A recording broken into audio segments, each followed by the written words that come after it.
Hi, guys, and welcome back to Too Much. I actually don't know when this is airing, but do you guys notice anything different? Because I am not in New York. I am in LA and at a different studio. But that is because I have brought on a very special guest today. She's a video producer. She's a podcaster. She's a lifestyle creator. She's a mom. She's just a girl, a woman. We have today in the studio Lucie Fink, everybody. Hello, Emma. Thank you for having me, and how ironic that we meet in LA when I'm an East Coast girl. I know. I actually, before we met up today, I was like, I have no idea if you live in LA or on the well, actually, no. I knew you were from the East Coast Yes. when we did the number exchange because we were both same area code. Yes. I'm not going to tell you guys where we live. But yes, I think East Coasters are kindred spirits. For sure. I feel like even when I did live in LA, I always found my way to them. So it's very appropriate that that's happening again. But welcome to Too Much. I'm so happy to be here, and how fabulous to record in a podcast studio. It's just so professional. Honestly, I give you so much props for recording in your home because A, like I am not clean enough for that to happen ever. And B, like I'm a passenger princess when it comes to my podcast recording. Like I show up. We've got Angelito here. He just sets it all up. I sit down. I try to look pretty and get the feet out of the shot. And yes, you did. I do have to announce, Emma did make sure we raised up the shot to get the feet out. But not only am I recording at home and making sure it's, clean to film there, but I have 2 kids at home. So it's a lot to work around. I also can't relate to that. So there's just a lot that I just give you props. You are like superwoman over there. So for our audience that may not know you, do you want to give a little rundown of, aside from the multi-hyphenate intro that I gave you? Yes, which I love. Thank you. You're welcome. I'm a video producer, content creator. I've been in the lifestyle content creation space since 2010 when I went to Johns Hopkins University, where I see you repping the sweater all the time. Yes. And created a YouTube series for their YouTube channel. That was really my first foray into video production, being on camera, producing content on the fly. It was a travel channel style show about the city of Baltimore for the university. It still lives on their YouTube channel. You can go find it if you would like. And that was really my first start. I fell in love with video production, thought I was going to be a neurosurgeon, and became a YouTuber. Fast forward. Natural pipeline. Of course. I thought I was going to be Sanjay Gupta, honestly. That was my dream career, was being a brain surgeon on TV. Amazing. Well, you got half that. I got half that. And now I just read some books about brains. Yeah, and that's that's about it. Mm-hmm. Aside from that, I started working at an ad agency and just always had it in me. I knew I wanted to get back to the video production somehow. So I just told everyone I knew, put me on camera. I want to be on camera. I want to host lifestyle content. And I met this one woman at the ad agency who wound up becoming the COO of Refinery 29 in 2015, start of the video boom, just when they were investing all their funds into Snapchat Discover and Facebook Live and YouTube. And she remembered me from this one meeting I had with her where I showed her my work. She brought me over. She gave me free reign to produce whatever series I wanted to produce on Refinery's platforms.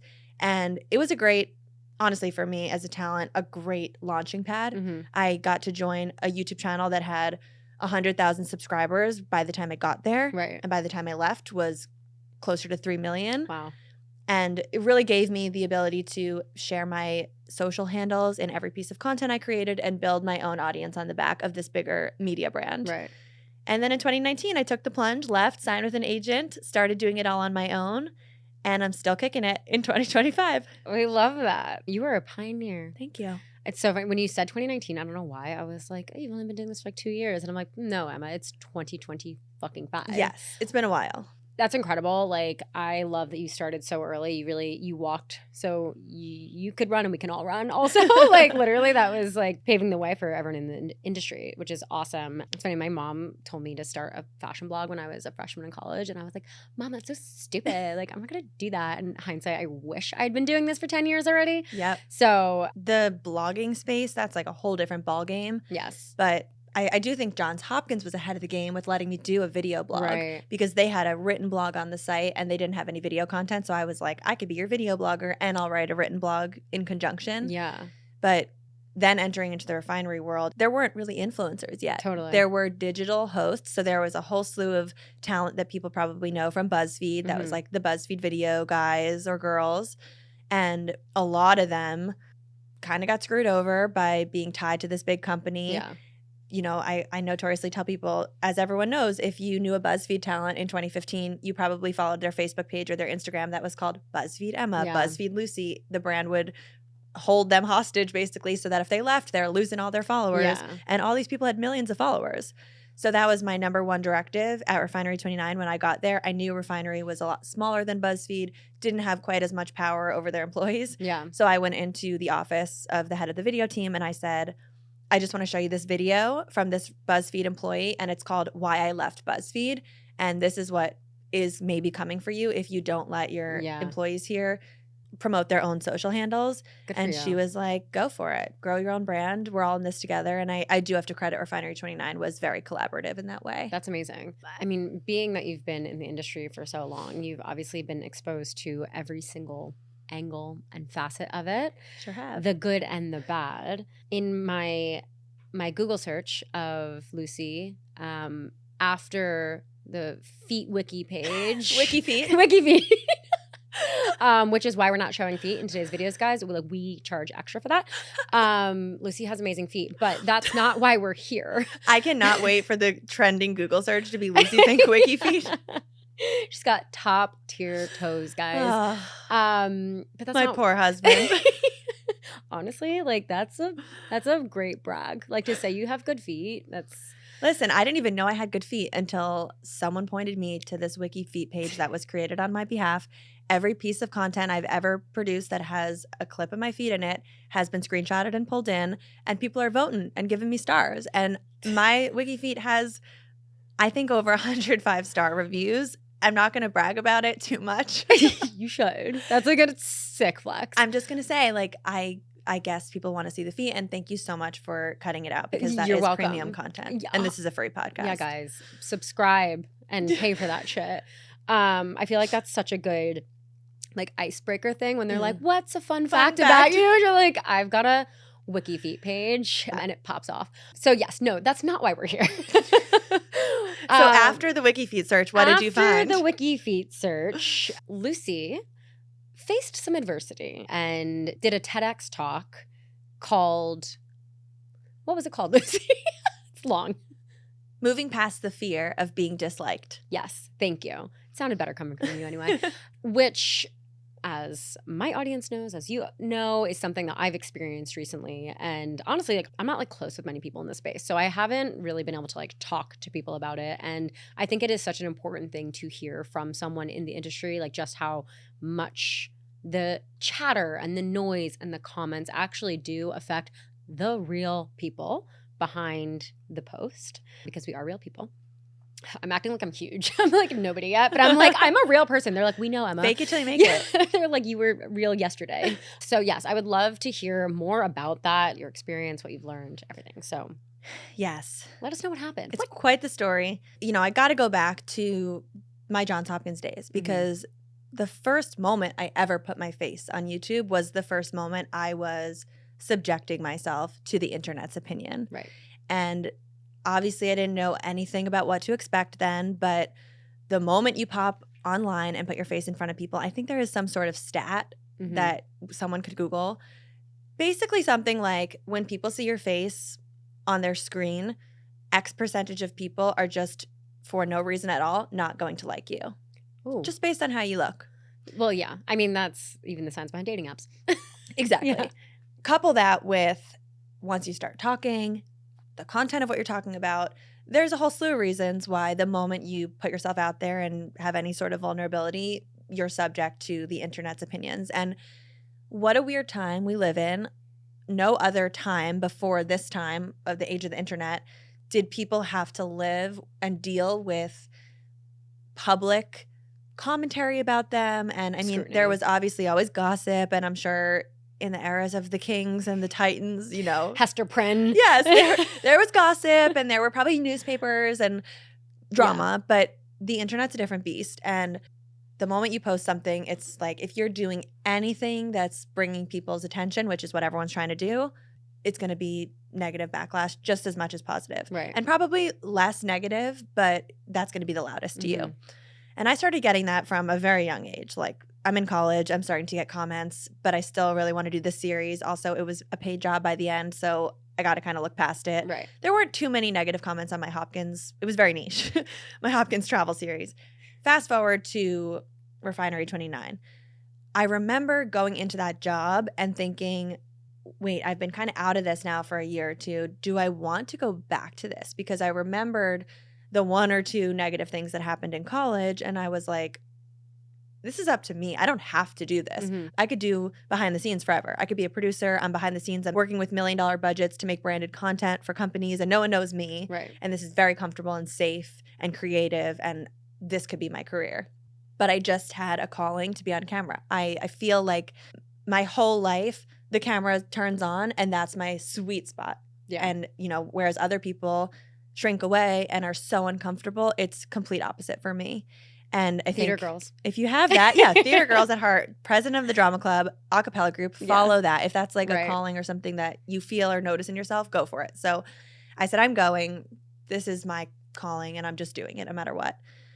And when I got to Refinery, I had this moment where I said to myself, do I want to not do this? Because it will be probably a more comfortable life if I don't. And then I thought about seeing the other people who were doing it and seeing the other creators posting and showing up and being vulnerable. And I actually came to the conclusion that seeing that and sitting idly by was going to be more painful for me than doing it and getting negative comments. Right. So I said, fuck it, I'm in, I'm going. Let's start this YouTube series. Yeah. Refinery 29's negative comment world was a totally different beast from Johns Hopkins. Oh my gosh, you can't say one thing there without people having everything to say about your looks, personality, vocal fry, you name it. It's there's a never-ending list of constant comments that would roll in. The vocal fry is actually I'm literally gets my voice. Like, I'm sorry. And for me, Refinery 29 was a very body positive space. They made a lot of plus size content and inclusive content. And my body for my whole life has been very slim. Me and my sister, twin, have the same exact build. I've always had a smaller body and actually would get incredible amounts of thin shaming, which I know is just in the world that we live in, is hard to talk about because people don't feel bad for you. Right. They're like, that's what people are striving for, and we don't want to hear about your problems. But I was constantly getting, eat a burger, I could snap you in half, comments just about my natural body that if you look at my whole family, that's our build. Also, I couldn't really say anything about it because then it was kind of against Refinery 29's brand. Like, they were very much the other direction. They didn't want someone to talk about thin shaming or they didn't want to talk about thin bodies. So you kind of just had to shut up and I kind of just was like reading comments of people accusing me of having eating disorders when my whole life I literally never once thought about food or like disordered anything. I think my mom just had a really healthy relationship with food, and because of our family's build, like, food didn't do anything to our bodies. Right. So I never thought about what am I eating, how much am I eating. Yeah. And I actually had a really terrible diet growing up and ate a lot of junk food and just was always small. Right. And then people are telling me, well, we obviously know you're throwing it up. I'm like, wait, am I throwing it up? I don't think I am. Dude, no, I'm not. The way you can be gaslit. Yes, you're gaslit by your comments. 100%. I'm like, do I have a disorder? Like, of course. No, I know I don't. And now I'm, very much over that stuff. But at the time, it was just a lot of negative stuff in conjunction with the 99% positive stuff. And of course, I was so happy to be doing what I was doing. Yeah. There's also that, like, this was so early in the time that you didn't probably see other people dealing with this publicly. No, not at all. Like, the haters, it's kind of like it's all uncharted territory for you going through. Totally. And I mean, now I get a lot of comments from people who are also very slim and very flat and just like don't have a lot of womanly parts, who are just grateful to see someone else who looks like them. Like, I guess there's representation in all ways. But anyway, this isn't about my body. Just your feet. Setting up the scene of how – just my feet. Yeah, that's the best part. Setting up the scene of the negative being always there in the background. Fast forward to around sometime during COVID, I'm used to getting like random negative comments that would pop up on my Instagram if I opened the account and there's a couple negative comments. And a lot of times it's from an account that you can tell has just been created that day. or doesn't have any followers, or it's just a very trolly looking account. I woke up one morning and I had like at least 50 notifications of comments from an account that I could click to, and I could see it was a real person who was public, you know, not a creator, but just there she was, Yeah. there was her life. And on my latest 50 posts, tons of comments, just critiquing every single thing, everything you could think of, a lot of body shaming, a lot of, I don't know, being very negative, critiquing everything. I was selling an online course at the time, so a lot of negative feedback about my branding and the courses and whatever. And I opened this and proud of myself, but I didn't feel any sort of pang of, oh my gosh, this is embarrassing. What do I do about this? I looked at this commenter and I thought, I'm so curious what is going on in this person's brain that this would be how they were spending their morning. hours. Yeah. Can I ask also, how many followers did you have at this time? I must have had 150,000. Okay, so a lot. And Yeah. you were used to getting a lot of comments, but this was like out of the norm. It stuck out to me. It was Yeah. like a slew from the same account. Right. And I went to the account and it was not a burner account. Yeah. It was a person's real page. And I'm like, I want to be an investigator right now. I'm not offended by this. A lot of it was trying to be constructive feedback and it wasn't really constructive. Yeah. But I decided instead of just deleting them and clearing them out, and instead of just blocking her or restricting her or putting something on that was going to make her go away, I want to talk to this girl and I need to see what is going on. Because I had my speculations, but I was just like, I need confirmation of this. Mm-hmm. So I slip in her DMs and I'm like, hey, good morning. I've noticed that you've been commenting on a lot of my stuff today. It sounds like you have so many thoughts and so much feedback for my business and my persona. It sounds a little bit more constructive to chat in person on Zoom instead of you commenting on my stuff. So if you ever want to share the feedback, let me know if you want to hop on a Zoom call. Wow. Sent it off.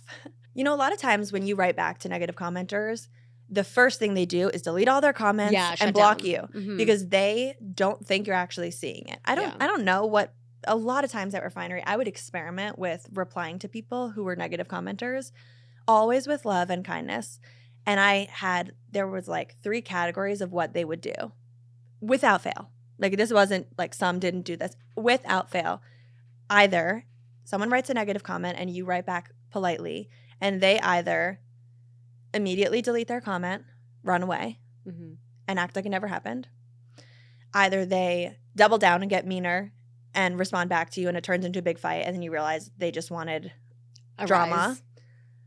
Or they respond and they say, I didn't know you were a real person. I didn't know you were going to read this. I'm so sorry. And they try to say something that makes them apologize for it in some way. Yeah. They backpedal. They kind of give like a reason why they said it, but try to get out of it. Uh-huh. Most of the time it's the first. They delete it. It's gone. Right. But this girl, I was like, I'm not going to go down that route and I'm not just going to clear it out. So let's see if she wants to talk. And I sent this off to her and I really expected her to just disappear. But like an hour later, she's in my DMs. Hey, sure, I'm free today at 11 a.m. And at this point, I tell my husband, I told him I was sending the message, and then I told him that she said yes. And he is like, be careful. Yeah. Well, this sounds like a crazy person. Mm-hmm. Like, you got to really be careful with these people. And I said, it's just Zoom. It's not like I'm meeting her at a coffee shop. I would never do that. But I said, it's just Zoom. What's the worst you could do? I'm going to record the whole call so that it's all recorded just in case I need any evidence for anything, if she gives me a threat, whatever. But let's go. When you first reached out, I mean, obviously you thought through like all the possible outcomes. Mm-hmm. Was any part of it kind of motivated by like, you know, this is kind of a science experiment or like a social experiment? Or was it like, this is just for personal curiosity? Oh, no. I wanted to get inside the mind of a troll. Yeah. I just really wanted to understand. I'll get to kind of my takeaway about it at the end. Because I had my theory. Right. My theory when it comes to, maybe I shouldn't give my theory because my theory was right. Well, whatever. Okay. We won't get there yet.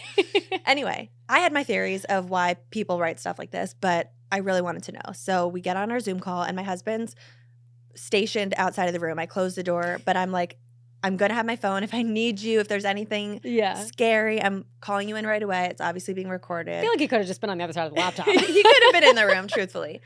But he was gone. That's so cute, though. And I'm alone, and we get on a call. So click, there we are. First 5 minutes of this call are absolutely hilarious. We're small talk. Where do you live? How's the weather? We're just chatting as if we had a meeting scheduled. Yeah. I'm like, where are you located? She tells me she's in the middle of the country somewhere. What do you do for work? She's telling me her job, asking me questions. It was during COVID. So she's like, where are you staying? I'm talking about lockdown. And we're just sort of small chit-chatting. Was this completely out of line of like the tone of the comments? Like I know you said it was critiquing, but like was there cursing? Was there like aggression in the comments?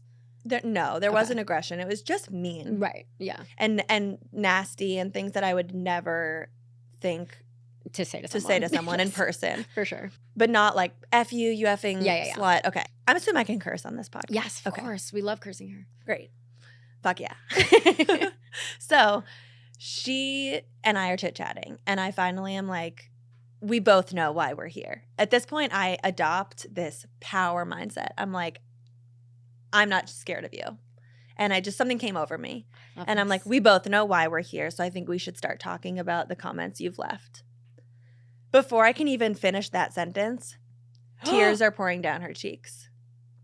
She is hysterically crying, sobbing, and just kind of goes off on a spiral of, I need to give you some context of like what's been going on in my life. I went through a divorce last year and my relationship's falling apart, and I, have no relationship with my mom anymore, and I'm estranged from my sister, and I had this job, but I got laid off, and I've been trying to set up this thing, and my money's been really hard for me. I have a lot of mental health issues, and I'm in therapy, but it's so expensive, and like extreme torrential downpour of extremely sad stuff. And I'm sitting here thinking, I feel so bad for this woman. This is all so sad. And how does this relate that's to me? What my facial expression is like, so she decided to take that out on you. Right.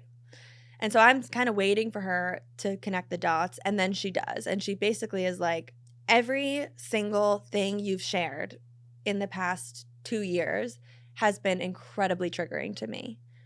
Every high in your life is a low in my life. It was around the time I got married in 2019. She's like, that's when I got divorced. I was going off on my own. My business was taking off. I'm doing my own stuff. That's when she got laid off.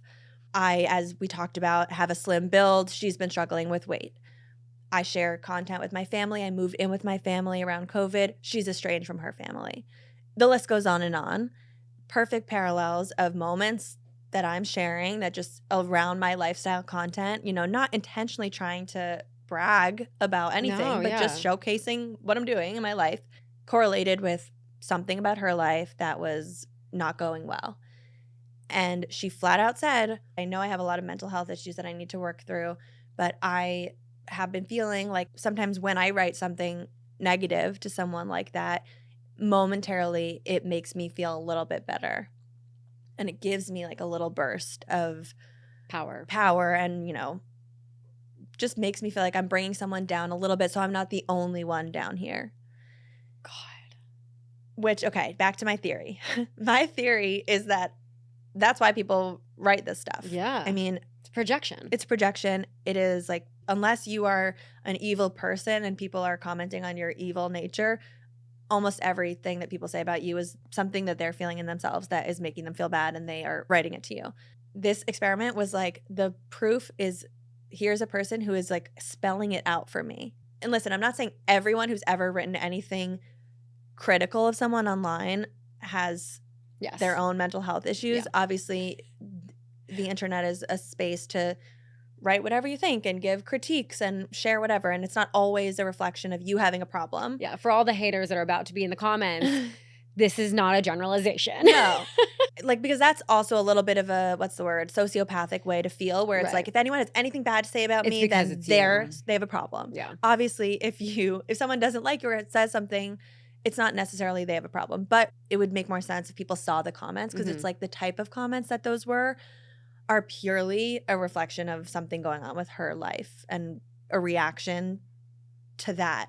Nothing in my content that was warranting that. It's not like I was coming out as a narcissist racist and then she was telling me you're a racist. Yeah. That it was just the opposite. The call went from her crying and me listening to me sort of softening a little bit. I mean, I was not ever rude, but I did feel this tough girl Right. exterior. And then I really softened, and I was, verbally being like, I'm just sending you so much love, and it sounds like you really need love and you need support, and I'm so sorry that you don't have the resources, and I don't know what I can do to help. I don't think I'm responsible for helping her, but Right. I'm here for you like right now, and I don't know how that could be helpful, but I'm so sorry. And I just want to tell you, I'm a person too who looks at social media content and feels triggered by things that other people are doing that I'm jealous of, or that's not a good moment in my life and someone else has it. And I found that when that happens to me, if I write something nice, even if I really don't want to, more often than not, I feel better in the long run. Maybe in the short term, it's hard to do, or I feel like, oh, I'm just boosting this person's ego even more. But it always helps me in the long run. Mm-hmm. And I'm not saying you have to do that to me, but I'm just suggesting if you ever feel that with other people or anyone you're looking at, maybe give that a try. Just a suggestion. Otherwise, I'm going to unblock you. I'm happy to have you back on my platforms, and you don't have to say anything, but I'm sending you love, and have a great day. Yeah. And we ended the call. I have so many thoughts. First of all, I want to commend you for how you handled yourself in that entire situation, because obviously there's many ways that someone could have handled that. They could have just been like, fuck you, stay out of my comment section. But I think the fact that you met her with love and also gave her very sound advice saying, maybe this isn't the route you should be taking. I hope that she walked away from that feeling better, but it begets this whole narrative of like, the universe only helps them who help themselves. That's how I tend to look at a lot of situations in my life and advice that I like to give to people. And it's kind of like, she could have muted you. Mm-hmm. She could have blocked you. She did not have to keep following you. And it's almost like, I mean, this is now like me going down the psychology rabbit hole, but I'm like, she was comfortable there in that negative space and like wanted to keep feeding off of this, because if maybe she hated you, yeah, she would feel better about herself because there's this person that she doesn't like and makes her more likable or something. So that's why she keeps consuming your content, even though it makes her feel bad. It's almost, what's the word for that? There is a word. I can't remember. Yeah, there's a word. Like a masochist? No. Yes. Masochist. Yeah. Is that it? I think so. It's almost like a self-harm Yeah, behavior. exactly. Yes. Where you hate to see it, but you can't look away. Yes. It's like a car accident. I always go back to the Dane Cook stand-up from like 15 years ago. And he's like, it's like a car accident. You can't look away. Right. Like you want it. You're rubbernecking on the side of the highway because you need to see. The whole idea of muting someone or just unfollowing someone in a season of life when it's not okay for you to look at their content, I think is so powerful, especially around when I was pregnant and I was doing baby content.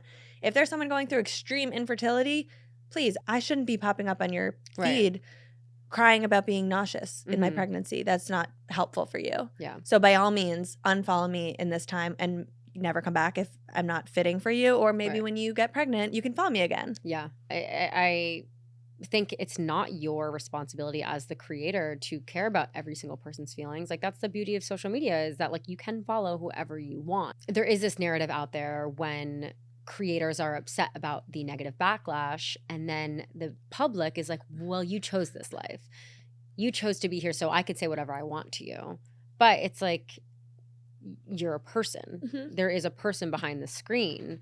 But like, like you said, this is a conscious decision that you made years ago, but at the same time, it should not make you a target. I think it's also, of course, you have free reign to comment. It's a free, open comment space, and some might argue that's what it's for people to give their comments, or especially now with content that you can like and dislike a video. It's free will. That's what we're here for. And if you can't take the heat, get out of the kitchen is kind of the vibe. Yeah. And I don't disagree with that. Yeah, I was going to say, I do. I don't disagree. However, I do also feel that as a creator, this is your corner of the internet. That is yours. And so, of course, while it's an open forum for people to comment, you also have the free will to clear things out that don't fit the vibe of what you want on your page. Yeah. And obviously there's like a fine line there, because if someone is a bad person and they're getting hate comments and then you're deleting all the hate comments, obviously you'll be called out for doing that too. But you are just sort of putting a Band-Aid on the internet's perception of you. Yeah.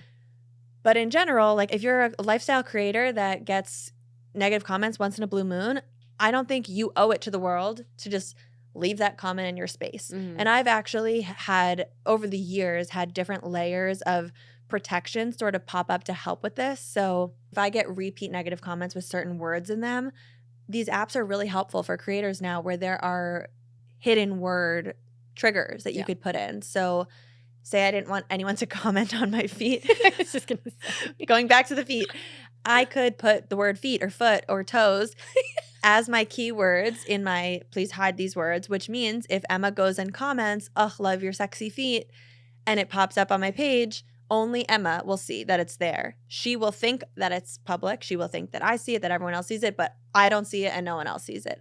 And I think that's a nice protective layer for creators who get the same comments. Just let the people think they're attacking your page and it never shows up. And similarly, working with a team and having agents and managers and assistants, you can have people, which I do, in my DMs fielding incoming things and somewhat being a shield for things that are not important to me. Things that are energy disruptors and not useful feedback for me. Totally. Just people that don't like me that would pop up there. So, and by the way, to caveat all this, as you know, it is literally 1% of comments that is like this. But of course, for all creators, it's the loudest. Yes, for and sure. the thing we wind up talking about the most, even though it's really taking up very little of the comment space. Do you think since this has happened, have you altered maybe your content to find a balance between your transparency and your vulnerability, or were you continuing business as usual? Business as usual. Yeah. I haven't changed anything. I unblocked this girl for a hot second, and then she actually was writing really nice comments for a while, and I thought that's sweet. And then one day, boom, negative comment again. So she's actually been restricted now. I think she's just muted, and I can, on a case-by-case basis, determine if her comment should be live. I basically just choose based on what she's saying because it's very hit or miss, and I know she's just going through it. This is current. So this has been... It's been 6 years, yeah.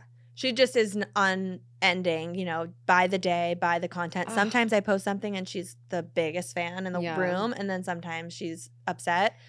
And I can never predict it. It's very unpredictable.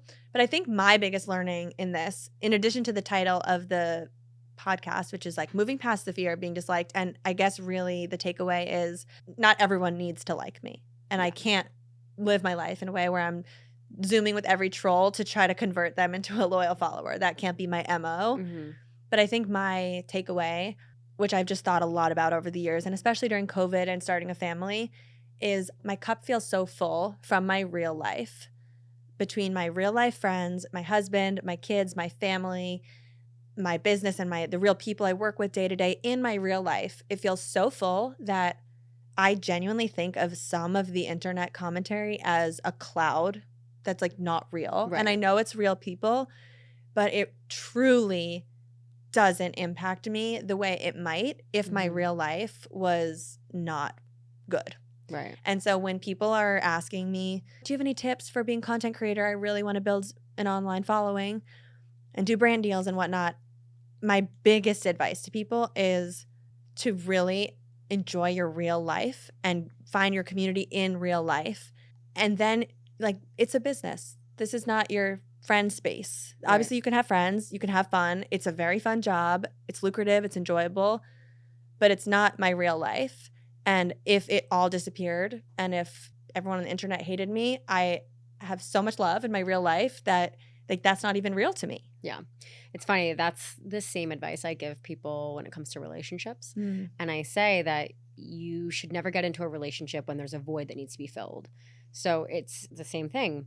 If and when someone leaves you, you cannot make yourself so vulnerable and susceptible to this carpet being pulled out from under you and this pain that will leave you empty and alone and sad. And it's the same thing. Like, if you're looking for the validation from social media, you might get it, but like the good comes with the bad. And like, it's not something where you can rely on that to be your sole source of happiness. Yes, these influencers look like they're having a great time on their brand trips and their travel and the free stuff that they're getting, but like, they are real people. And it is the responsibility of each person to make sure that they are filling their cup on their own and not relying on social media to be their full source of happiness and validation. Yes. And you absolutely need to in terms of relationship, feel so set and secure and loved with who you are before the Yes. partner comes along. Exactly. Because honestly, that's a recipe for an awful relationship. Yeah. And it's similar with social media. If you are just so set and happy with your real life, then everything that's going right with social media is just icing on Added. the cake. Totally. And everything that's going wrong is kind of flying over your head. Yeah. No, I completely agree. And obviously in your situation with your past, I will say there are certain social media situations that usurp life. And I've never been the target of a big or, the center of a big dramatic situation. But I can imagine that even though I have a great life, if that was happening to me, it's easier said than done to say, oh, I don't care at all. Yeah. I mean, I will say, I am someone who's, it's not past tense, who's in that situation. It's never something I thought was going to happen. It was never something that I asked for, wanted, any of that. But similarly, I knew getting into this world, like, that's always a possibility. Mhm. But at the same time, I try to be a good person and make sure I'm doing things that are not shady and that I have nothing to hide. So, like, luckily, I think I still am not on, like, the bad receiving end of it. But, people are saying, like, I hope you're staying out of the comment section. Mm-hmm. And I hope that you're not sitting there scrolling, but, like, I'm fucking human. I am. I'm sitting there going through them all. And luckily, same thing, like maybe 0.1% are negative. And I try to not let it get to me, but in my head, I am screaming at the person behind that comment.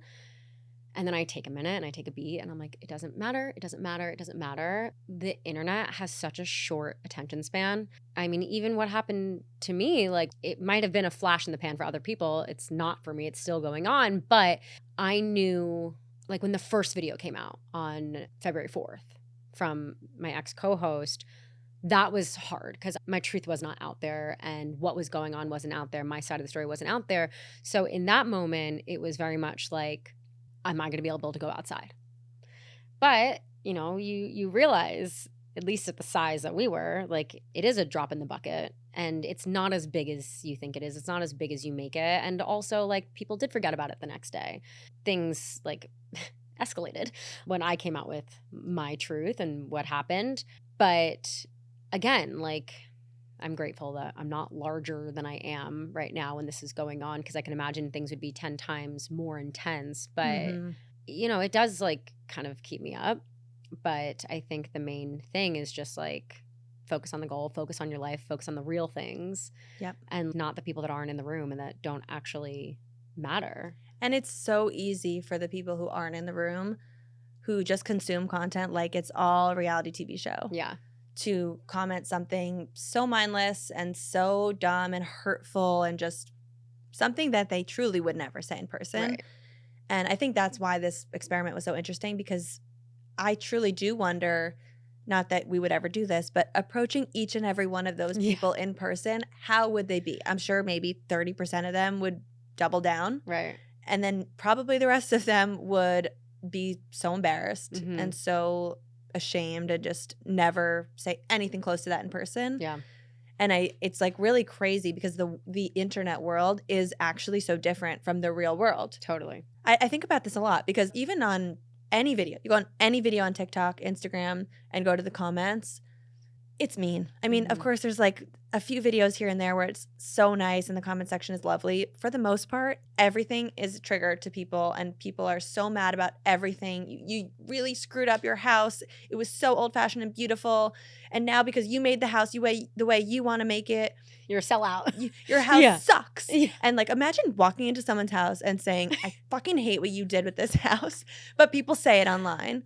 And like, literally, they are like, you destroyed it. You're the worst. The craziest That's so comments. true. I've never. And then you drive through the world and you're like going to get a coffee, and just everyone you see, you're smiling at.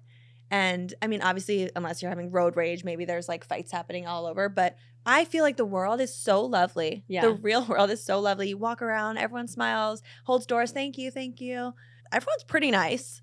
And then on the internet, they're savage. I actually think about that a lot. I'll be like walking down the street, or like even when I was dating, I would go on a first date and it's like, but then imagine they go home and they're like, a Twitter crazy like tweeter In the person. basement troll. Yeah, it's like you don't know what people are doing behind closed doors. And yeah, it's so interesting. And I'm laughing because I'm literally right before we met up, I texted you and I was like, PSA, I'm not wearing makeup. And you were like, imagine I just came up and was like, you're not wearing makeup. Where is your makeup? I know. You texted me, I'm not wearing makeup. I was like, oh my God, I could not care less. Could you imagine? Like, I No, was but that's that genuinely, same I feel- thing. well, that's the internet. Yeah. The internet would say, where's your makeup? Yeah. You look awful. And I was like, in real life, would anyone look at you and say, I mean, I'm just thinking of comments I get like, oh my God, your eyes are too big for your face. Like, would someone ever say that to my face? It's truly insane. That's and it goes crazy. back to like the high school days. I mean, I don't know if we're from a similar area, so I bet you had a form ring. Did you have a form ring? Oh, yeah, that was a website, right? Yeah. Wait, I don't That remember. was I know when- the name of it, but I don't think I used it. Well, that was like a stupid thing for me to sign up for. It was a website where you had a wall, like let's say a Facebook type wall. There's no pictures or anything, but people could go anonymously write on your wall. Oh, I had Honesty Box. It was the same. Well, Honesty Box, was that public? What was written? I think it was on Facebook. Oh, no. So Yeah. this was like everything was out in the open and anyone can go view your page.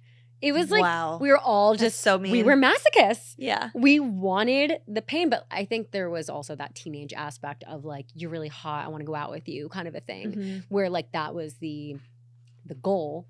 What was the Not what meanest I thing you got in there? Someone said I was a home wrecking whore.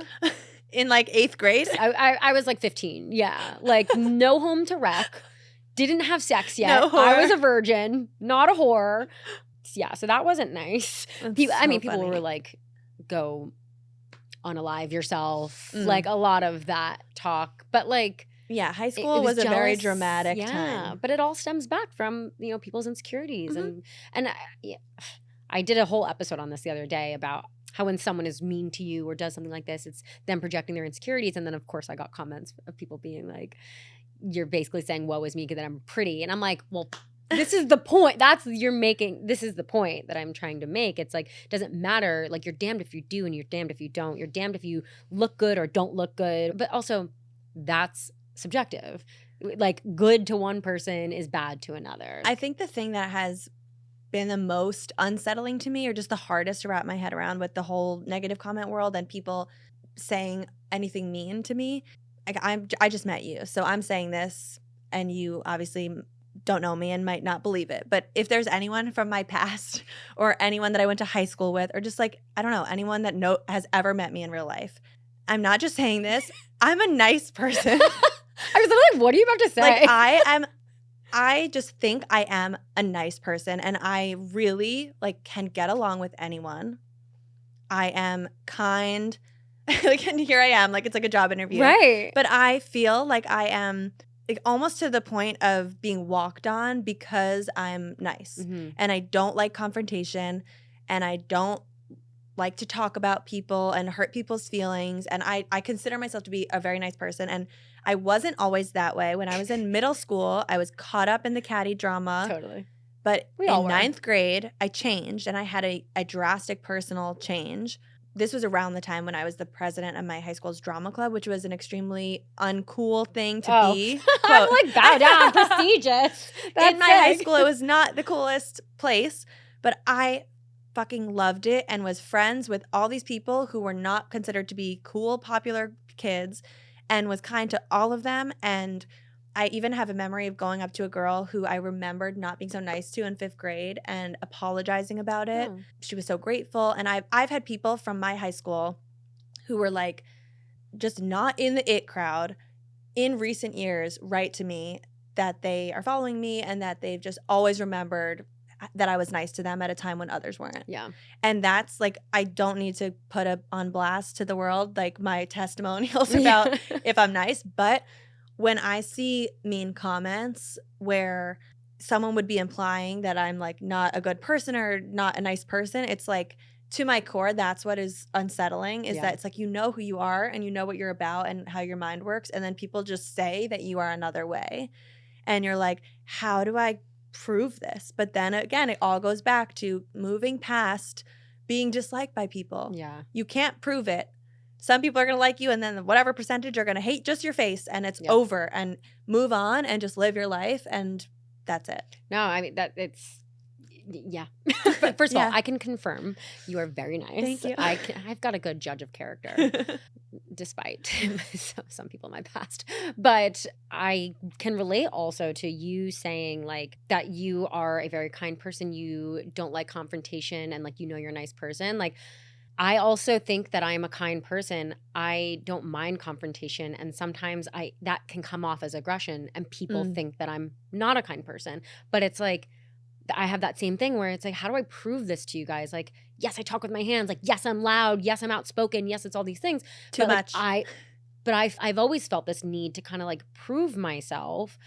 But then I decided to stop apologizing for it. And I think I did. I've mastered the art of being disliked. And I saw some interview with Lucy Hill recently, and she said it so perfectly. It's like, if you are disliked, if people have such an emotion about you, you must be doing something right. And obviously there's a caveat to that. Obviously, like you said, like, you know, if you are a racist, narcissist, awful human being, Right. people should not like you for a reason. You're not doing something right. But for something like this, it's like, well, you know what? I landed on your FYP. So there must be like something here. But it's all going back to like the insecurities. People are triggered by everything. And it's a very hard time in the world. Yeah. With everything happening across the world. I can empathize with it being a hard time for a lot of people to see anyone's success in Right. any way. But it's also not the responsibility of every single person No. to like coddle that sadness. And like, of course, like I have empathy. I feel terrible for these people. I wish I could help everyone, but unfortunately, like we can't. Right. We are only one person. But that is also the beauty of our platforms. It's like, you know, we want to use it for good, not evil, and try to touch and help and support as many people as possible. Absolutely. Yeah. When you did your TEDx, like what was kind of the overall feedback like that you got from the people that you spoke to? Yeah, I think there's the wow factor. I mean, the big moment in the talk is asking her to get on the call. Yeah. Because I think that's the, oh my gosh, everyone who's a content creator knows what it's like to get comments and then to want to delete them. But the whole idea of turning it into an experiment, I think that was just the big psh. But as I said, it was not a live TEDx talk. It was virtual because it was over COVID. So there wasn't an audience. Okay. It was like a recording going into, maybe there were people watching it from home, but I didn't ever interact with the audience. There was no Q&A. They weren't able to like leave comments. There, or anything, I think there or, are like, comments write on in? the Okay. YouTube. And Yeah, I think the YouTube comments are, oh my gosh, what a crazy story, you know. Has she ever reached out to you about you speaking about this publicly? No. Interesting. And I have considered, now that I have a podcast, Having her on? do I want to bring her on? Here's what I've considered. Of course, she probably wouldn't want to be public. But if I brought her on, because I do a lot of anonymous interviews, do I bring her on and discuss it? Obviously, it would draw a lot of downloads. However, I personally think I'm good not interacting with her again energetically. I just don't think it's safe. Yeah. I also feel like it might be exploitative of like what, because, you know, seeing the experiment, seeing what happened, like we all have our feelings already. So it would basically just be like amplifying that again for her of like not, you know. And I think clearly like my big takeaway of it is there are mental health challenges. Yeah. And when it's not just, I don't like you or I'm triggered, and now it's like there's a severe mental health issue, I don't want to be involved further. Yeah. I think it was amazing what you did. And, you know, not for nothing, it goes to show, and I hope it showed her too, that like even the smallest comment, we know that you're people too. Like as much as I'm saying that like we're people, it's like we're all just fucking humans. Yeah. We're all little specks of dust in this big universe on a floating space rock. And like, you know, I think the humbling part of it is like everyone just needs to like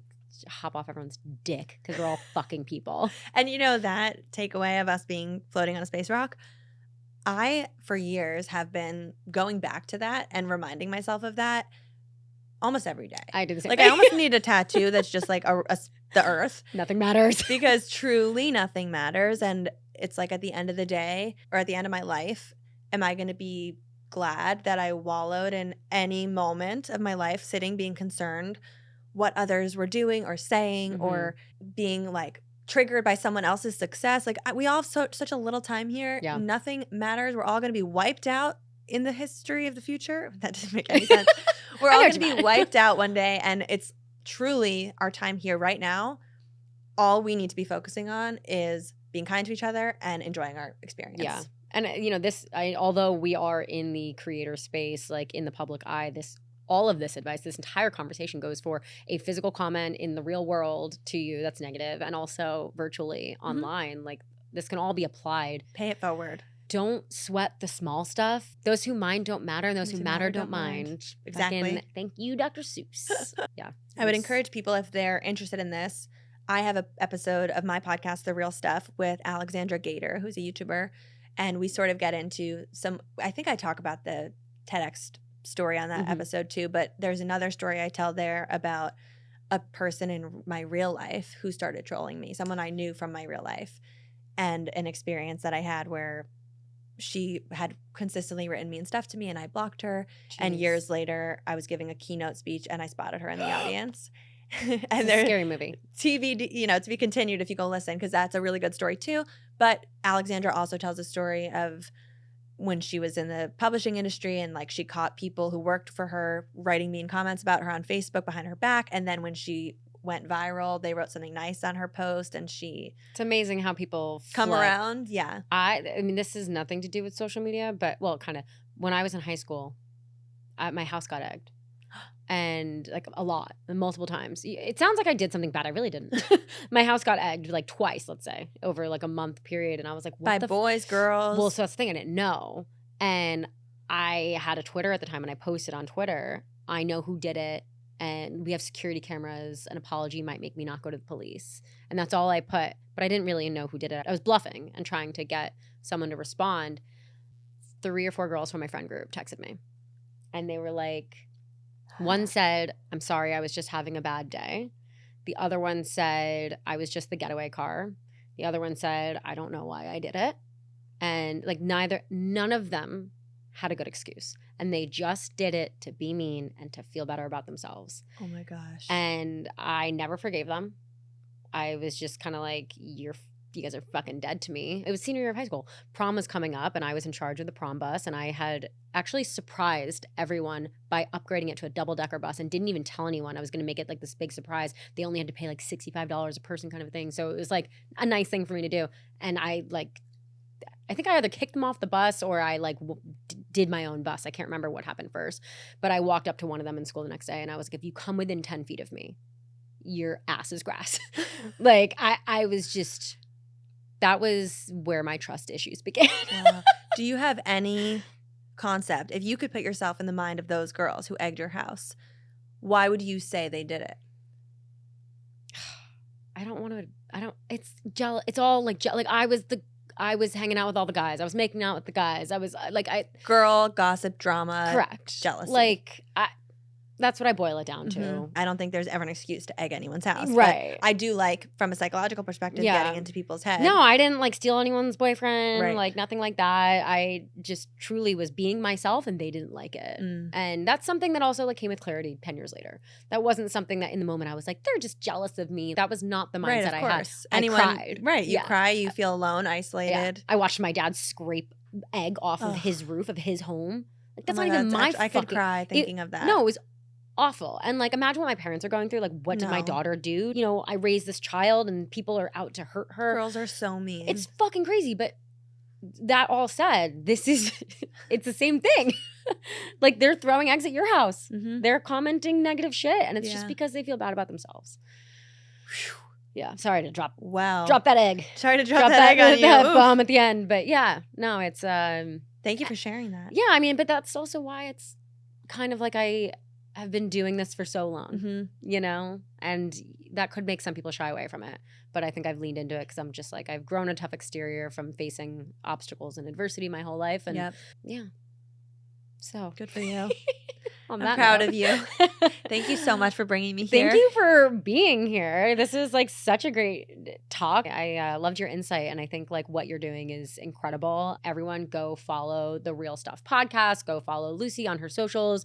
Your handle is at Lucie B. Fink, and it's spelled Lucie. Yes, I'll put it all in the show notes. I'll link everything so you guys can go follow and get onto that journey as well. Thank you. Can't wait to see all the things that you do. And you too. Yeah. And hopefully we'll meet on the East Coast. Yes, we will. Of course. Our golden state. Yes. All right. Well, thank you so much, guys. Like, follow, subscribe, comment. Nice comments. Only the good ones. We will be looking for the mean ones. Yeah. We're going to Zoom call with you if you do anything negative. Although that may incentivize people to do negative stuff. Anyways, guys, see you next week.